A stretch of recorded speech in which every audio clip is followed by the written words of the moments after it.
Hi there, welcome to the latest episode of my 10-minute moan. And this 10-minute moan, rubbish, to be honest with you. Shocked what I'm about to tell you. It just gives you an example of what actually goes on in the world above us. You know, those people that are meant to govern us, are meant to be our servants, but actually they just want to control every part of their life to protect themselves, and it's disgusting. Now, this is about Lesley Roberts. This is the ex-nurse. This is the ex-union rep. This is the ex-infectious control nurse that became whistleblower. And I've had the privilege of talking to Lesley a few times over the last week. I put a video out about her story in the Scottish Daily Express last Sunday. That story was about her going to the COVID inquiry and going to give blow the doors off at evidence to the judge in charge of the inquiry. And I hadn't spoke to Lesley before then. I spoke to her after that piece went out, and she told me a bit more about her and what a person she is. I tell you, brave, courageous, and people try to silence her and trying to convey what's really going on here. It's just frightening. She, the long and short of it is, she'll not be going to the COVID inquiry now, and the reasons behind it are absolutely scandalous, absolutely outrageous. I'll tell you a bit about this woman just now, and it'll be not even a tenth or a 5% of what this woman's been going through since she put her head above the parapet and started telling the truth about how the Scottish Government conducted herself through the COVID inquiry. And there will be more information coming out later on today, I believe. If she has a change of heart, I'll totally understand. But the idea is that the evidence she was meant to be putting into the COVID inquiry, which will no longer be happening, well, it will be, but it'll not be her, and it might not be get out in the public domain. It will be in the public domain. Our idea right now is to do that. If she changes her mind, I'll fully understand, but I'm expecting before tonight that she will be on probably a Zoom call with Silver Fox, and the information will go out thereafter. Actually, our full evidence getting flung in the public domain. Now, the reason that she's not visiting the COVID inquiry is a story that takes a little bit of telling, and it's just horrific. Now, what happened? She was supposed to be going on as a witness to give verbal explanation and allow the judge to obviously ask her questions, and the inquiry to ask questions about further to evidence. Won't be happening now. So at the start of this week, that's what was meant to happen. The story went into Scottish Daily Express. It was in pool, mysteriously 4 days later. And then, I'm trying to think the dates, it would have been Thursday, Wednesday or Thursday, I'm sure it was Thursday, and I got a call from Lesley. She was telling me that she had her statement returned by the inquiry team, saying it wasn't acceptable. She couldn't say X, Y, or Z. She would be better saying this. And she refused to alter it. She said she couldn't take those things out. She was then told to rewrite it and submit it with a deadline of 24 hours. This is about 100 odd pages. I can't remember. She did tell me it's either 120 or 140 pages of evidence. But you have to rewrite that. We'll give you 24 hours notice. And that woman, Wednesday, so Thursday into Friday, spent all night, overnight, no sleep, and rewrote her evidence.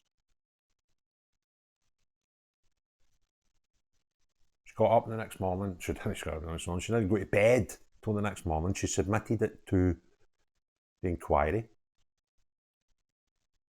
And then on Friday, she got a phone call. Now, she spoke to me about 11 o'clock, so it must have been pre-11 o'clock. And she got told, we're not going to have you as a witness. She inquired why she was not going to have as a witness. Now, Lesley did go through turmoil for that 24 hours when she got the bombshell news, you're not going to the COVID inquiry. Yes, your statement has to get changed. And I did speak to her that day, and her opinion was it was impossible to write this statement. So she wasn't going to bother. She then found the courage and the desire to get that thing redone and sat and spent 24 hours non-stop. She phoned me back. She was in a library about near enough the afternoon on Wednesday. And she said, bugger it, or was this a Thursday? I'm going to just get this done, and spend the next 24 odd hours writing. But during that time, she was in turmoil.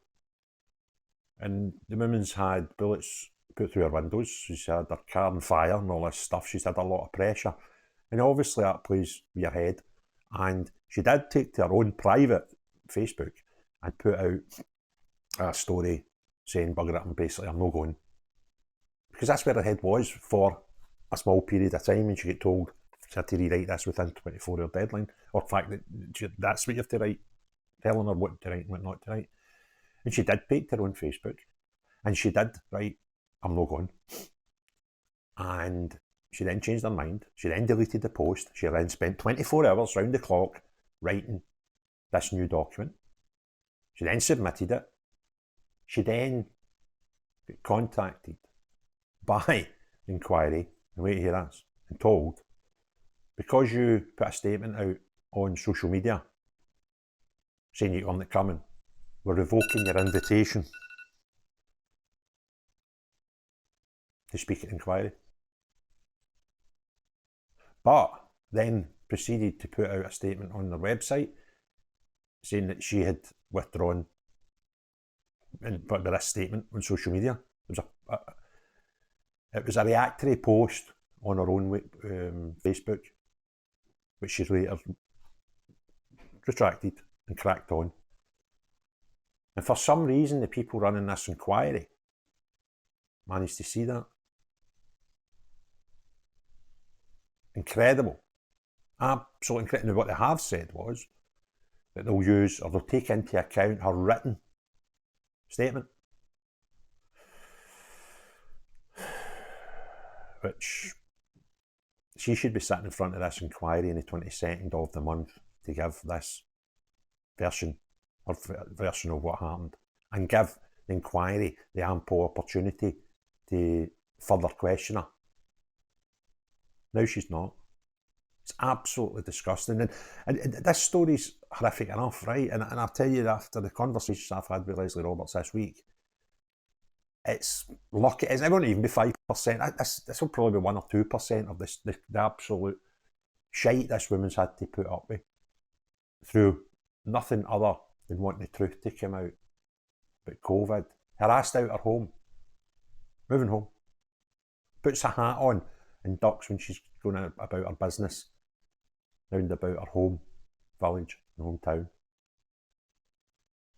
Threatened that she's killing folks' dreams of independence, threatened that she should shut up. And now the inquiry that could help her. Now the evidence that she has, she believes, and I believe, could potentially lead to, if you're in a normal country, that is, corporate manslaughter charges for people like Nicola Sturgeon, John Swinney, Jason Leitch, Jana Friedman. And they're trying to silence this woman. It's disgusting. But I tell you what, see Lesley Roberts will get every bit of support and help that I can give her. And I've never met the woman. I've had the humbling experience of talking to her a couple or 3 times during the week.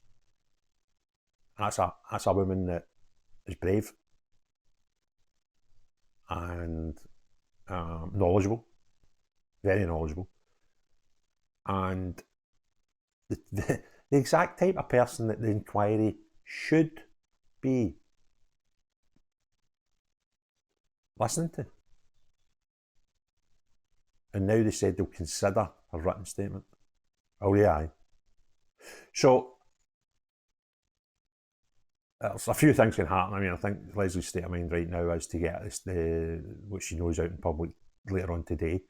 I know Silver Fox are going to be having a Zoom chat later on today.